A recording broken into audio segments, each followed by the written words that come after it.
The diplomatic inspection.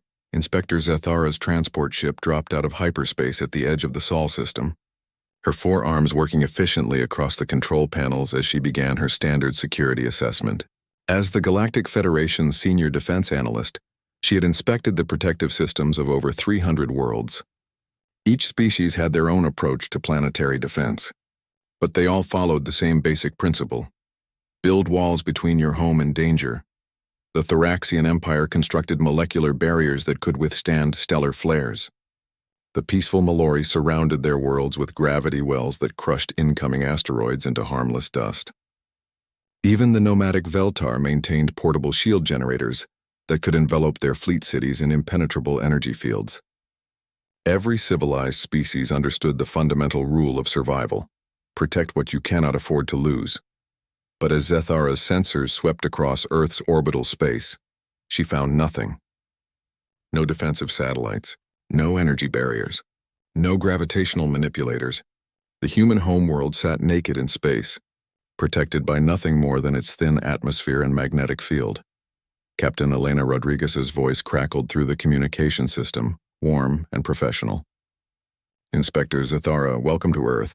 We're honored to have the Federation's top security expert visit our system." "Thank you, Captain Rodriguez," Zethara replied, her translator converting her clicking speech into human language.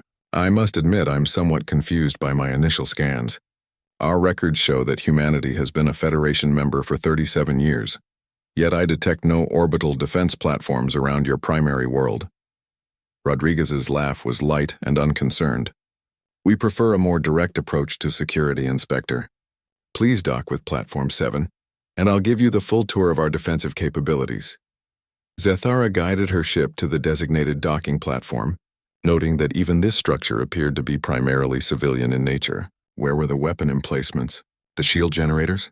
The sensor arrays that should be scanning deep space for threats? As she disembarked, her 6 eyes took in the bustling activity of the orbital station. Humans moved with purpose and efficiency, but there was none of the tension she expected to find around a military installation. Captain Rodriguez waited at the airlock, a tall woman with graying hair and sharp eyes that seemed to miss nothing. Her uniform bore the insignia of Earth's Strategic Command, but she wore it with the casual confidence of someone who had never needed to test her defenses against a real threat. "Inspector, I understand your confusion," Rodriguez said as they walked through the station's corridors. "Most species focus on building better walls, thicker armor, stronger shields, more powerful barrier generators. It's natural to want to put something solid between yourself and danger." They entered an observation deck that offered a panoramic view of Earth below. The blue-green planet hung peacefully in space, its surface twinkling with the lights of billions of inhabitants who seemed blissfully unaware of their apparent vulnerability. "Where are your defense grids?" Zethara asked, unable to keep the concern from her voice. "Your sensor networks? Your early warning systems? Inspector, with respect to human ingenuity, this system appears completely defenseless." Rodriguez moved to the viewing window, her hands clasped behind her back. "Tell me, Inspector, in all your years of evaluating planetary defenses, how many successful invasions have you documented?" The question caught Zethara off guard. She accessed her memory files, cross-referencing invasion attempts against defensive capabilities. In the past century, there have been 43 attempted planetary invasions. 37 were repelled by defensive systems. 6 were successful. 6 successful invasions despite all those walls and shields, Rodriguez mused. "Interesting. And of those 6, what was the primary factor in their success?"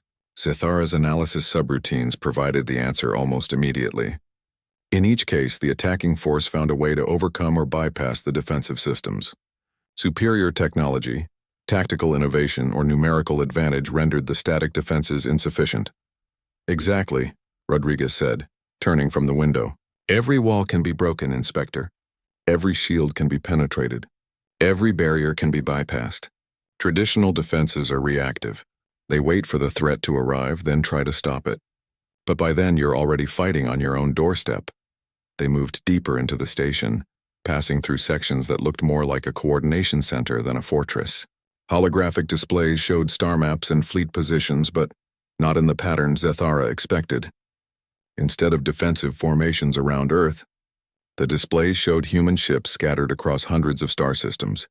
"This is our strategic command center," Rodriguez explained as they entered a vast room filled with tactical displays and communication stations.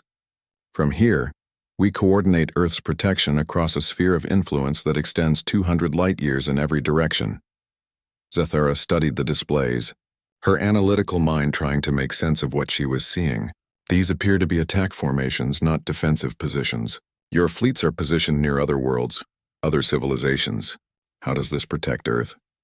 Rodriguez's smile was patient, but there was something else behind it. Something that made Zathara's instincts whisper warnings about predators and hunting patterns. "Inspector, let me ask you a question.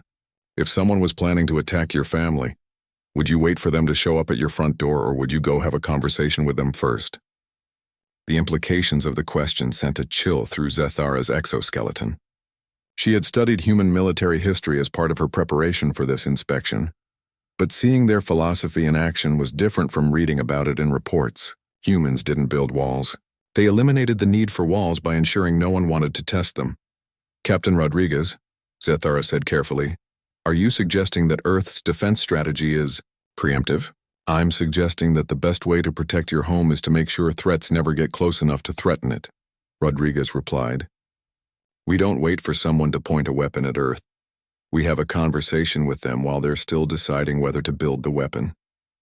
As Zathara absorbed this information, she realized she wasn't inspecting Earth's defenses at all. She was being introduced to something far more sophisticated and terrifying than any shield or barrier. She was seeing a species that had weaponized the very concept of deterrence itself.